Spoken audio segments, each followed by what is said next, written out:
Welcome once again to another edition of Good Books. I'm your host this week, Dr. John Cook, and with me today is Dr. Jeffrey Foote, who, along with Carrie Wilkins and Nicole Kosanke, wrote an interesting book we're going to talk about in a minute. Dr. Foote is the co-founder and executive director of the Center for Motivation and Change, CMC, and a psychologist for the New York Mets. Well, there's plenty of work to be done there. He's been a leader of science and humanity of change for 25 years. Dr. Foote, welcome to the program. Thanks a lot, and that was a low blow, I got to tell you. So. Well, I do enjoy watching the Mets. Honestly, I'm a closet Mets fan, but you know they're not making it to the series very often. But the book today is Beyond Addiction: How Science and Kindness Helps People Change, and this is an interesting read, and I think it's a good book for people to pick up, whether you're dealing with addictive behavior patterns yourself or someone in your family or a friend is doing so. And I guess the thing that I like about it is that it sort of blows away some of the old notions of what constitutes addiction and what one needs to do, like bottoming out before someone can help them.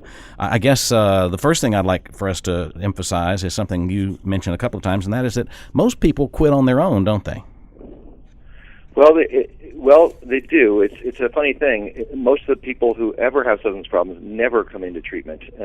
Something probably north of 80% of people who have substance problems would never go in and see a therapist, a doctor, even an AA meeting. It's just not what happens in general. And the striking thing about that is that a lot of people just make these changes on their own, and it's sort of a natural reset that happens when you start to get into negative behaviors and get down the road too far. There's just a reset that a lot of people do without any help. So It's just a decision process that happens.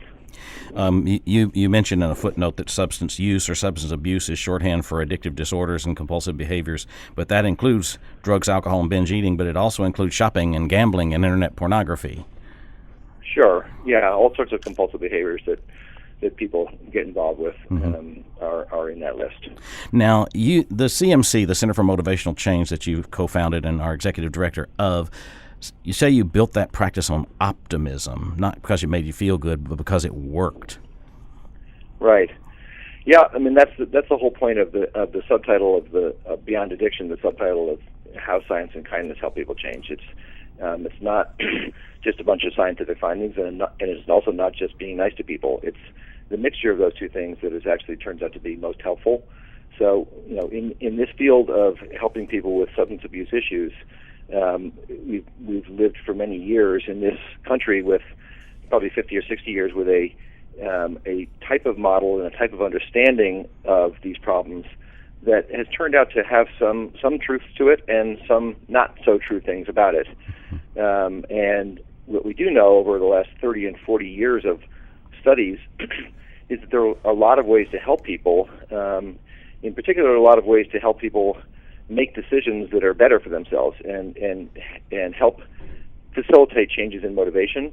And those are the types of things that are really important to bring to bear in trying to help people. So it really comes down to starting to understand that people struggling with substances are coming at this from all different sorts of places. There isn't really one overall definition of a person who has a substance problem. If I looked at 5 people who were having problems with alcohol or opiates or cocaine, they would be really very different people. One person might be a 28-year-old who had come back from Iraq and seen horrible things that no person should ever have to see, and he drinks every night to try to go to sleep because he has PTSD. Another person might be, the 28-year-old who's been drinking since he was 12, and his dad had really bad alcohol problems, and it's a very genetically driven thing for him, and that's different than the 40-year-old woman who just lost her husband a year ago and has been grieving, and her drinking is more about grief and trying to get through that. And to call all those people the same name, give them all the same identity somehow is one, it's alienating, and two, it's not so helpful in trying to figure out what's the best way to help them, because those 3 scenarios are all in need of different types of help. Yeah, that was something that struck me when I was reading the early chapters, is the fact that, there's the whole psyche of the person included in this, and it could be some of the examples you gave there, like you have to deal with the psychological issues as well, and sometimes that also means that there's a definition of treatment that involves residential rehab and that's the starting point, but there's so many other options. In fact, you said the American Society of Addiction Medicine recommends starting with the least intensive treatment that is safe. Yeah, and as you pointed out at the beginning of this discussion, the lots of people just change on their own. So, it's a little presumptuous for me as a treatment provider to say you have to have treatment. We have lots of tools that will be helpful, but again, a lot of people change on their own. And there has been a culture and an understanding in our culture of, treatment means rehab.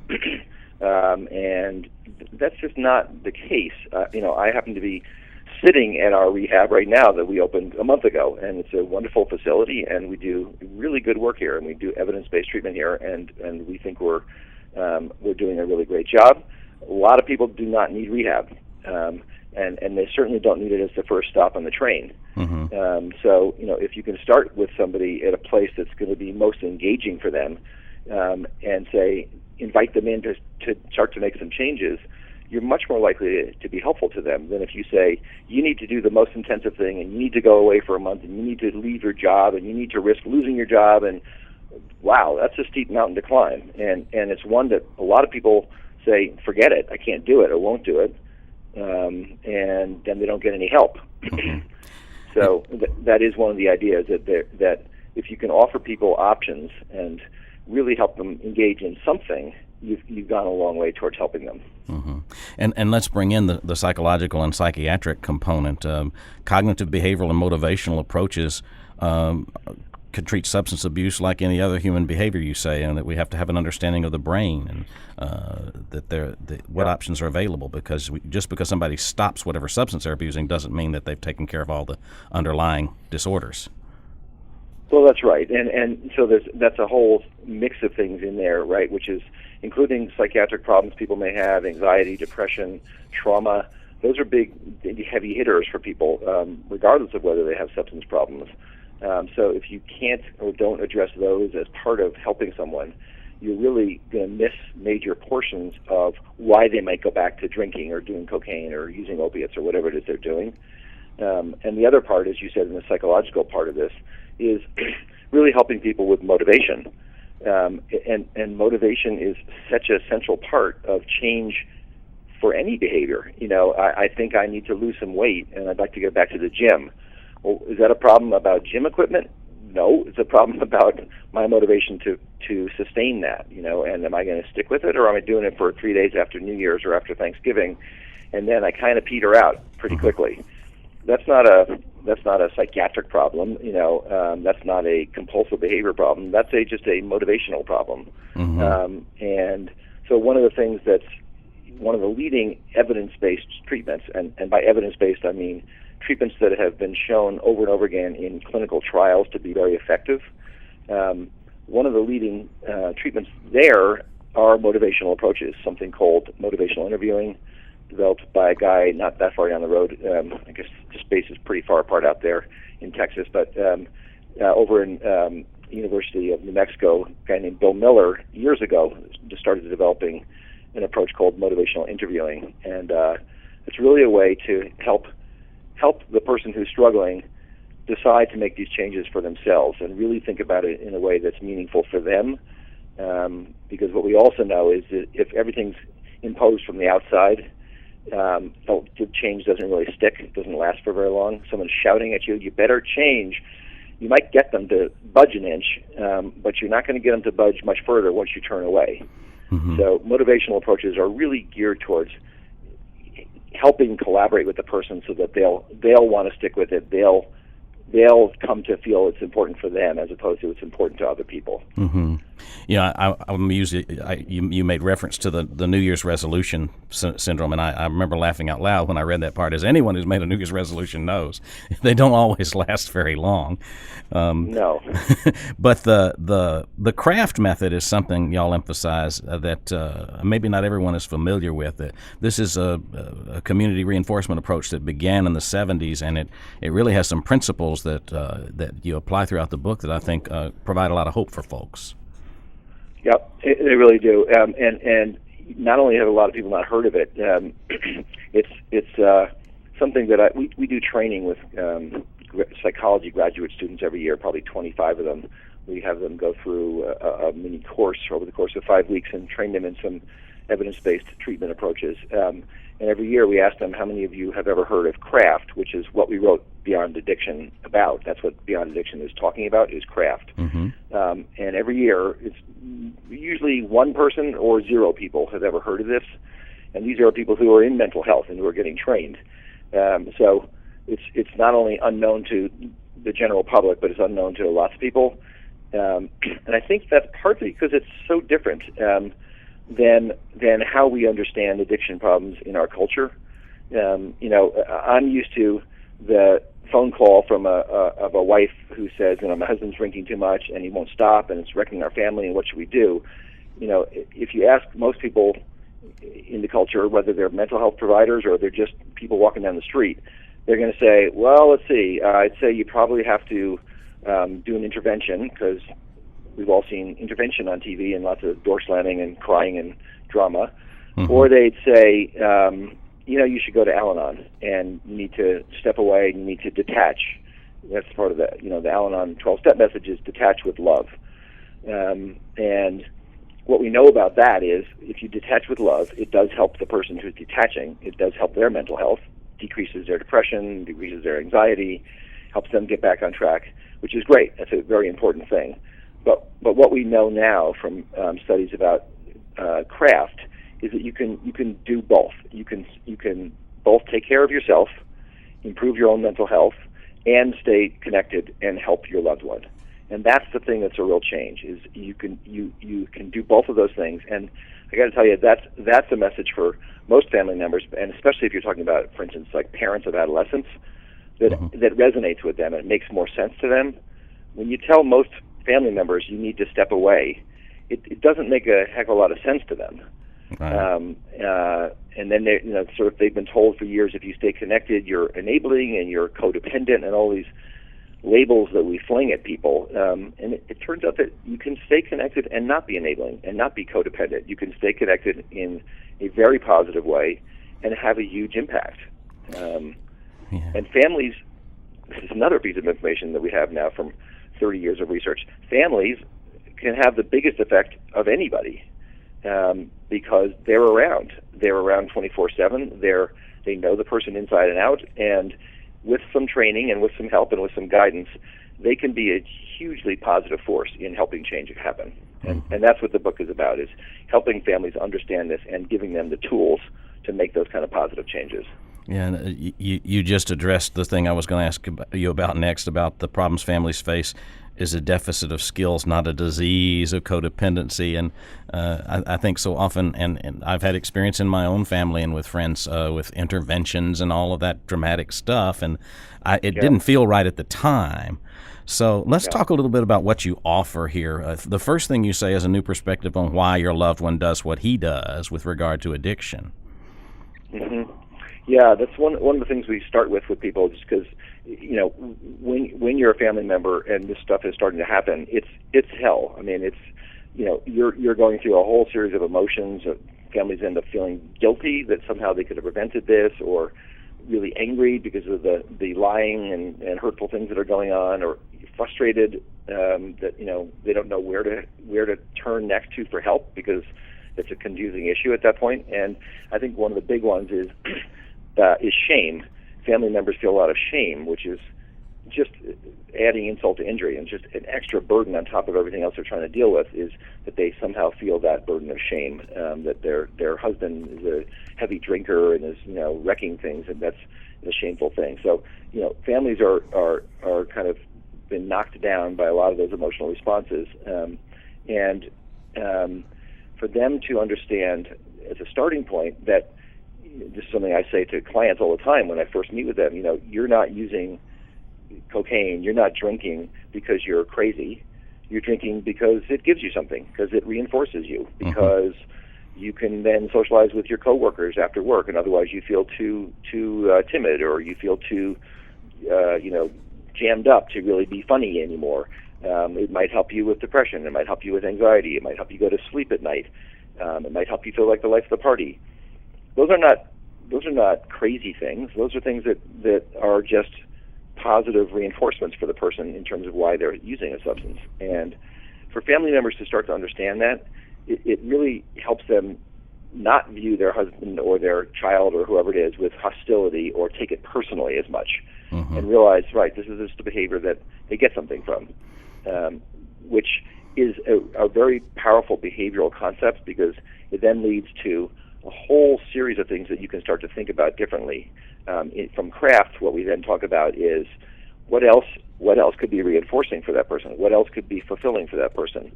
If they have a hard time socially, if they have a hard time unwinding on Friday nights after work, which they don't like, and they hate their boss and those kind of things, what else could happen in a positive way that doesn't have to include drinking? And family members often really know all that stuff, but they're scared, they're stuck, they're ashamed, they're angry, they're in a fighting mode with their partner all the time. And so those first steps of helping them understand what's going on a little bit better, helping them take it a little less personally, really helps open the door towards a number of the other craft strategies, which are quite helpful at that point. And that I remember underlining that phrase, that there's something in it for them. That's why they do it. It's intuitively obvious, but I don't think we think of it that way when we're caught up in the mess that sometimes you're dealing with when you have a loved one who's abusing something, abusing themselves, really. One of the questions that comes up for folks, you mentioned, is that, can I really help him if he doesn't want to change? And you mentioned that change doesn't always happen as quickly as we want, and it can be messy, but it does happen, right? Yeah. I sort of go back sometimes to referencing that old public relations slogan from the Reagan era of "Just say no." The hearts were in the right place about helping people stop substances, but the idea didn't make so much sense in the way that just saying no is half of the equation. And what we do know about change is that if I'm saying no to one thing and there's nothing to replace it, and I'm just in a worse place now because I don't get to drink with my buddies anymore, and that's the only time I ever bond with my male friends or anything like that, if I got nothing in place for that, it's not a good trade, and it's not something that's going to be sustainable. And these are strategies that are all about how to help these changes be sustainable over the long haul, and how to make it something that the person can buy into. And again, that's back to the whole reinforcement thing. It's not a matter of being crazy or a jerk or a mean person or even a, quote, addict. That's not why people do these things. They do it because they get something from it. And so, we do a lot of work then with families about what do you know about your loved one, and what else could they find reinforcing? Usually with you. And when they come home sober, can you reinforce that behavior by spending some time with them and sitting and watching their favorite TV show together like you used to before everybody was so mad at everybody else? Can you have a nice dinner? And if he comes home sober, you're going to get to sit down and have a nice dinner. And these are small things, and it's not like you're buying him a new car, and it's not like you're ransoming him to make sure that this happens.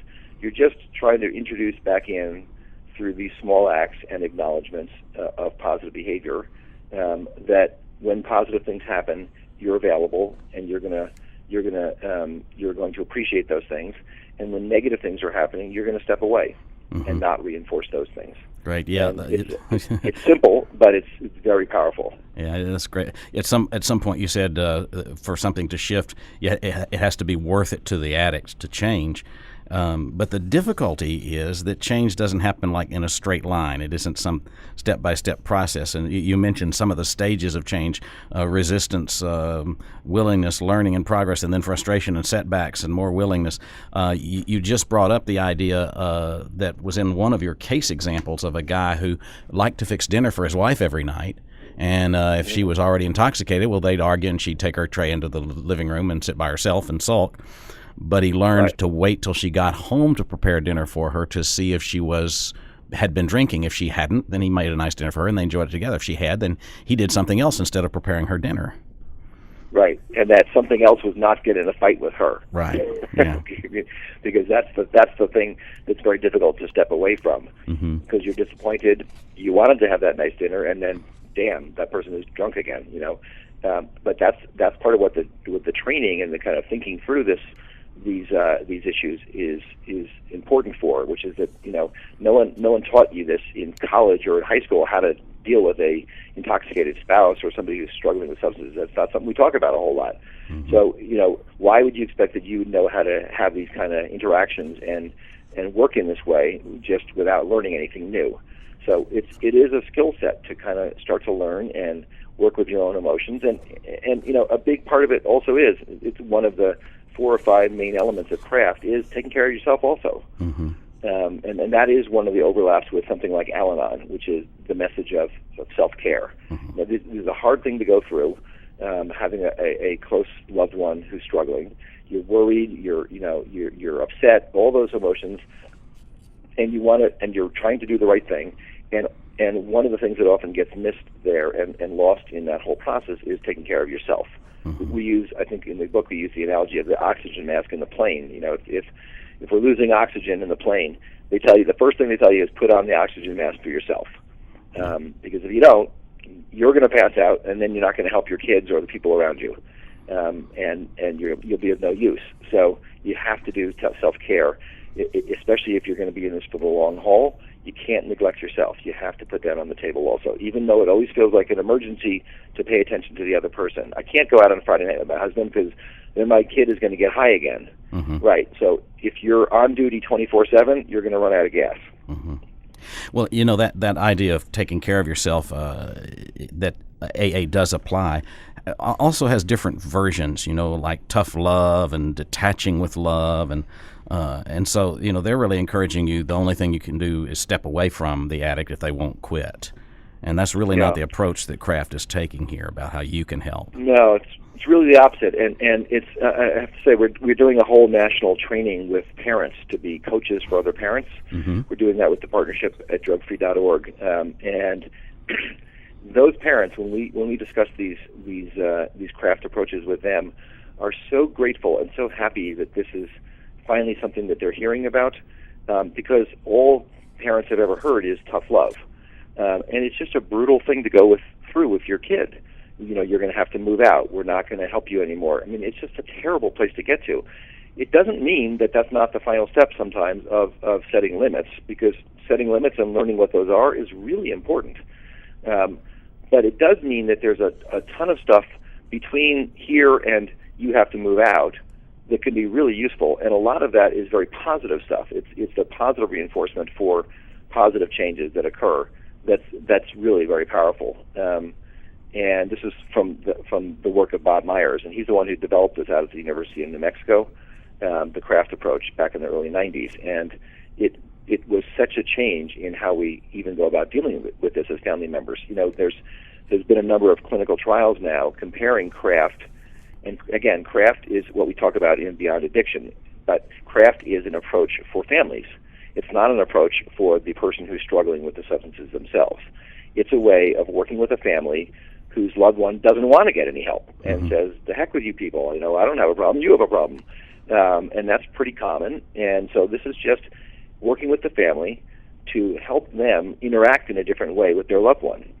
And what we know from the clinical trials that have been done, there's probably 10 to 15 of them now that have been done. And this is with all sorts of substance problems, all sorts of relationships, like parents with their kids and spouses with their spouses and so forth, is that something close to 70% of the loved ones end up coming into treatment pretty rapidly if you use the craft approach. Mm-hmm. If you use interventions, anywhere from 0 to 30% of loved ones get into treatment. Wow. Now, that goes against what you'd find on any interventionist website, because they'll tell you it's 95% or 100%, and they're not correct.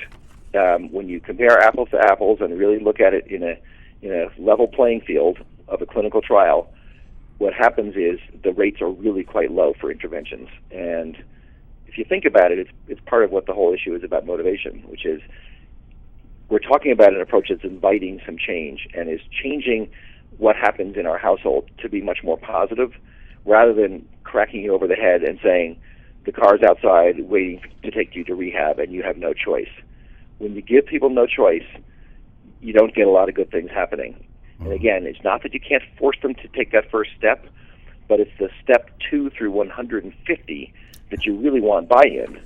And if I got my first step out of you by smashing you in the head, I'm probably not getting steps 2 through 150 very well. So that's part of why we're so thrilled with the results from the CRAFT trials. Is it's not only effective in getting a loved one to say, I'd like to get some help, I'd like to go to treatment at a really high rate, but it's something that helps them stay with it. It helps the family support that change in a positive way over time, instead of having a resentful, angry person who got forced to go to rehab.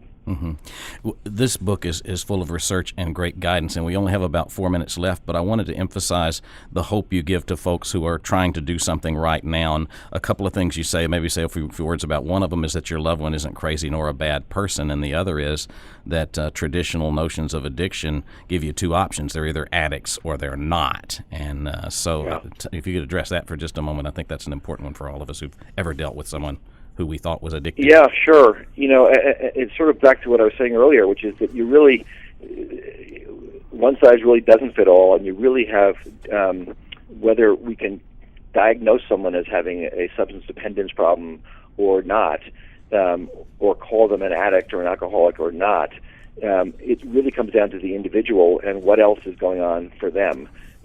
So it's a whole spectrum. One of the tragedies, I think, of our whole healthcare system, and is part of our culture, is if the problem is not really bad in terms of substance problems, no one pays attention. So how many times have you gone to the doctor, just next time you go, and he does a yearly physical and says, asks you about alcohol? The way it's often asked is, you don't have any problems with alcohol, right?